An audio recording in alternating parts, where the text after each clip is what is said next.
দেখো, আমি, মা, পিকু আমরা তিনজনে বিয়ে বাড়ি যাওয়ার জন্য একদম রেডি হয়ে গিয়েছি। আর বিয়েটা ছিল আমার বাড়ির পাশে। তো আমরা বেরিয়ে পড়েছি। আর দেখো, এখান থেকে দেখা যাচ্ছে বিয়ের মানে লাইটিং সমস্তটাই দেখা যাচ্ছে। আর বিয়ের মানে সমস্ত গাড়ি যেগুলো এসেছিলো কন্যাযাত্রী গাড়ি, মানে বিয়েটা ছিল একটা দাদার বিয়ে ছিল। আর কন্যাযাত্রী গাড়িগুলো তো সব আমাদের বাড়ির সামনেই লাগানো ছিল রাস্তায়, একদম পুরো মানে আমাদের বাড়ির রাস্তাটা বন্ধ করে দিয়েছিল।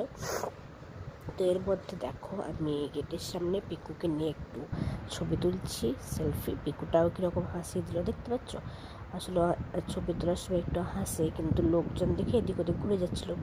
তারপরে দেখো, লাইটিংটা খুব সুন্দরভাবে সাজিয়েছে দেখতে পাচ্ছ। এরপরে দুটো স্টল করেছিল, একটা হচ্ছে ফুচকা স্টল আর একটা হচ্ছে কফি। তো আমরা গিয়ে, আমরা বলতে আমি, মা তো খাই না ফুচকা সেরকমভাবে,